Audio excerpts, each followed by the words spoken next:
YouTube, hello there. Back with testing out different spell paths to see which is better. A roll of the dice says we're going on balance.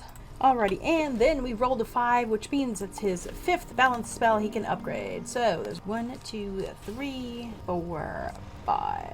Okay, well, Iron Curse it is. Now, Iron Curse, this is one of those event spellements. Previously, you didn't learn this spell from a trainer, but now you can. At level 42, non-balanced wizards can learn this from All Has Read, or in the Arcanum, you can learn it from Jackie. But the only way to get spellements to be able to upgrade Iron Curse is through either the Beast Moon event, the rewards from that, or from the Beast Moon, or from drops from harvesting the Beast Moon school plants. And to get those, you need to do the Beast Moon. So what does Iron Curse do? Other than looking pretty freaking awesome, it's basically Frost Giant, but made out of metal. That's awesome. It does a small hit and then damage over time to all enemies. Costs 4 pips and it's 85% accuracy, which is typical for balances. Very, very nice. And that over time is for 3 rounds.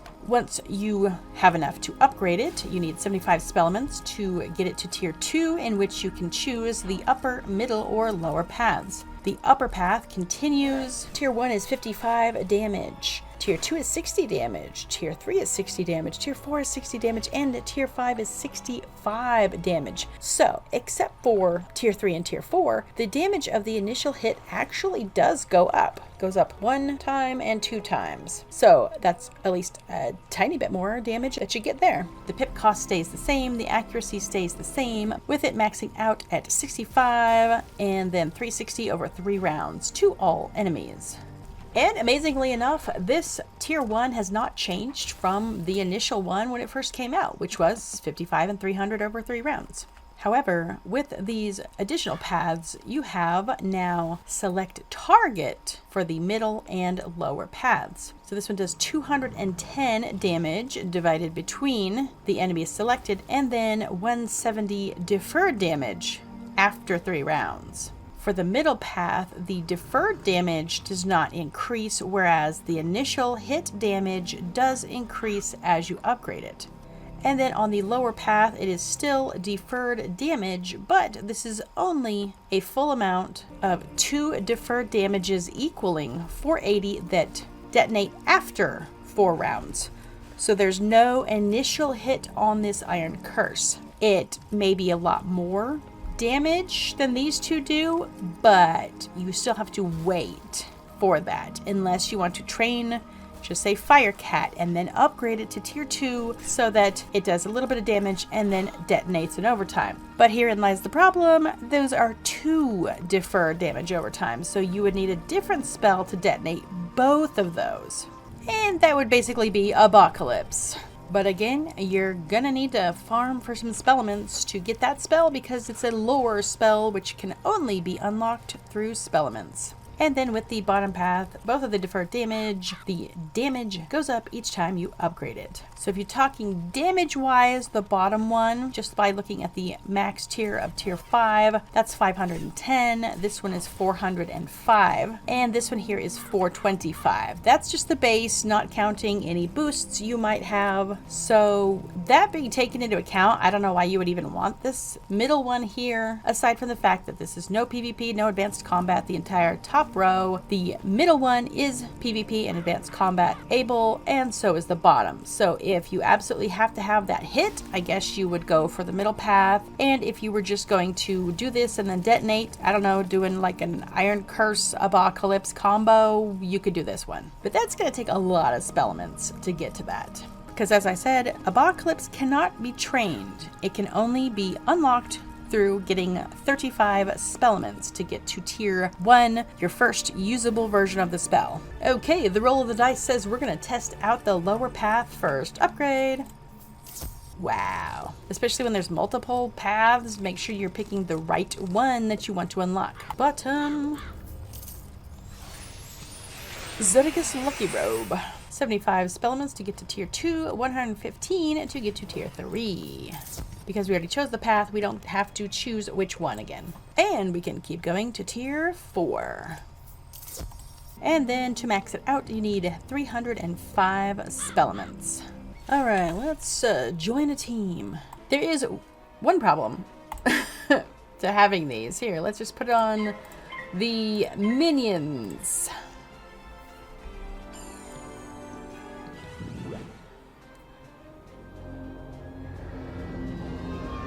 They're so beautiful.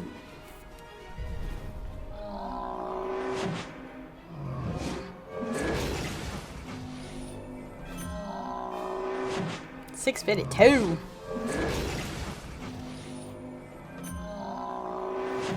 Oh, look, because I put it on multiple people's, it only puts 1 deferred damage. But it still takes 5 rounds for that sucker to detonate, which is like... Alright, so what it says on them is 4 rounds. So, yeah. That 4 rounds thing just ain't gonna cut it. Because look, they're doing Scarecrow, and they all about to go bye-bye. Oh, no Black Spot of Death.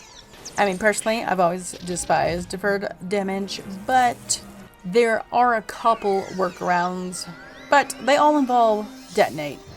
Okay, well, maybe they're not gonna kill the minions. I don't know. I don't even know how... Oh, there we go.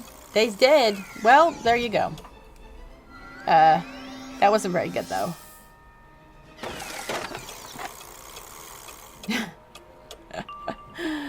Oh my glob. As with the Pixie, they do the selected targets a little bit differently. So, 1 target gets 2 deferred damage for 4 rounds. 2 targets gets 1 deferred damage for 4 rounds. 3 targets gets 1 deferred damage for 3 rounds, and 4 targets gets 1 deferred damage for 3 rounds. Interesting. So you could get away from the having to detonate multiple ones by casting it on 2 or more. Very, very interesting. Well, I say that probably doesn't need any more testing because we were able to see them detonate. So let's reset. Yes. And let's go to the middle path that has the damage and then deferred damage. Upgrade.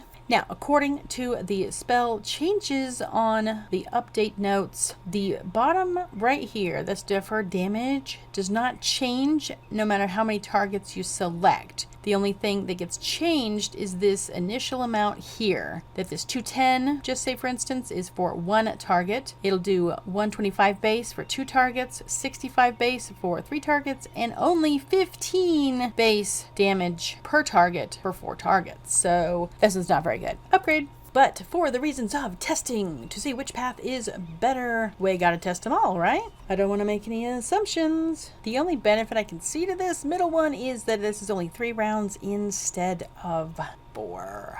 Alright, let's hope they don't defeat it too fast. One thing about these is they can be upgraded with some Sun Enchant spells. Some of these selecting the target spells don't like you to boost it up with damage. Maybe because it's too hard to figure it out, or whatever. But 105 accuracy. Oh my goodness, Hunter, get some health. So let's put this on the Jade Oni. It's only 1 target, so it'll be the full Monty. Confirm. Don't forget to do that, or it will not register your turn. Uh-oh, he wasn't supposed to just be hanging out in the center like that. Oops.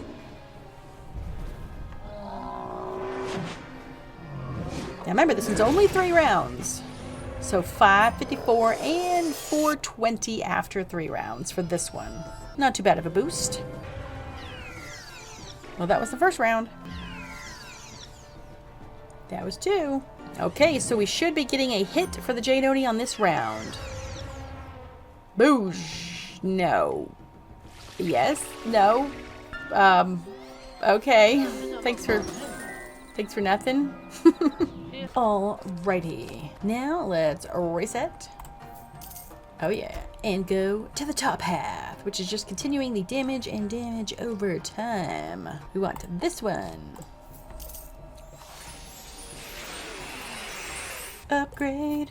And finally to tier 4. Need to stop slacking on that beast moon.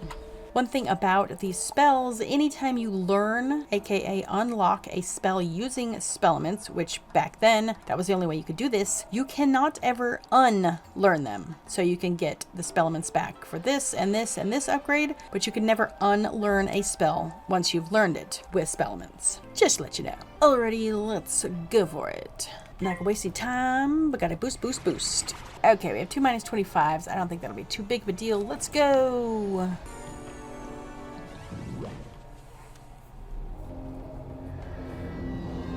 Go, you beautiful thing, you. Love the sounds it makes, too.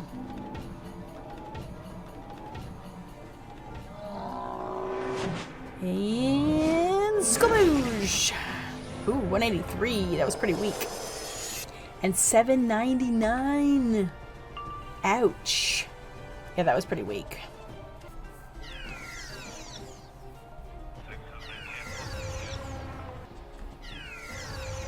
No, it is doing a damage. It just is weird that it makes that noise, but didn't sound like it was damaging. Okay, here we go. Iron Curse. Don't you dare give me a weakness, you punk. Oh, look at that.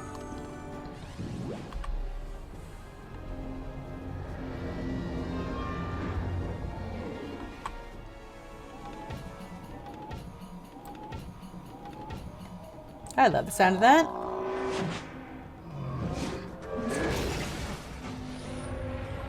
Oh yeah. Seems weak, for sure. It's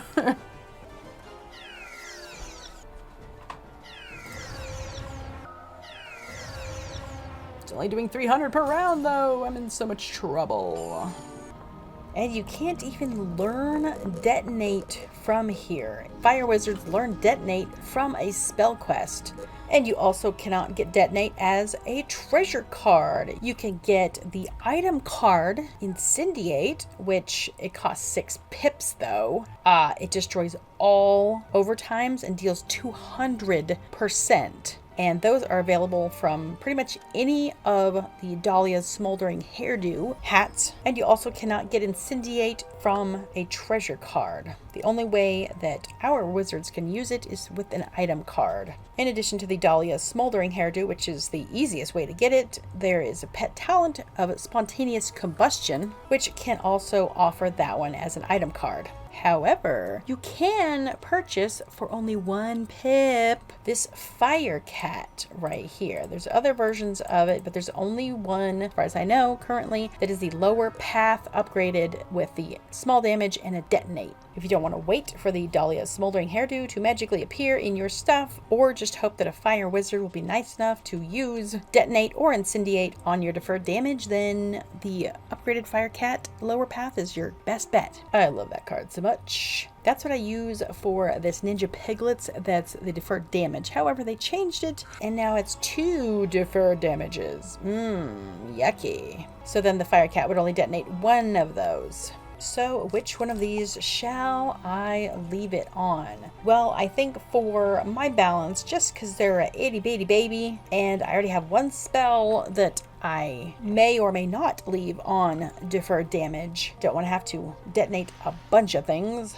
And I really don't like the middle path because it's like a little bit of damage and then you have a deferred damage. So I would rather have the damage and the damage over time that I can boost up with all my blades and traps, etc. So I think I'm going to leave it on the top path. If I did want the massive amount of damage, I would choose the bottom path, but I don't like the 2 deferred damages because I can't undo that. I would need Apocalypse to detonate both of those. Boo! And where would you get these spellements? Because I've already mentioned you can only learn Apocalypse through spellements. You can craft it from the random lore spellement. You can pay real money for the $2 monthly deluxe spellement pack to maybe get it dropped. The Ninja's Spelemental pack at $3.99 each may drop it. Or Takanobu the Masterless at all tiers may drop it for you. That boss definitely drops spellements, but that boss drops 7 different spellements, so there's no guarantee you're going to get every single one of those spellements, and even if you did, it would probably be a very small amount. But with the gold keys, it's technically free. It's a tricky boss, so I definitely recommend, looking at a guide. But we're talking about Iron Curse. Now, by the way, you can craft the spellements, but again, you're going to need to do the Beast Moon to be able to get the reagents to be able to craft it. Oh, I'm wrong. There's one other place to get it, which is the event spellement pack, which again is costing you money. So we don't want to do that. However, the one thing I will say about these type of spellement packs is they only drop spellements. So I don't get a whole bunch of other crap and maybe 1 or 2 spellements. So this is where you would get the spellements that you would normally get from doing Beast Moon. So there's many ways to get these. Which path would you choose for your wizard? And let me know, do any of you actually like these deferred damages? I think they're just a waste of my time, but I play as a storm for most of my wizards, so I don't have a lot of patience, especially for deferred damage. Thanks so much for checking out this look at which paths are better for the spell Iron Curse, and we will see y'all in the next one. Bye-bye.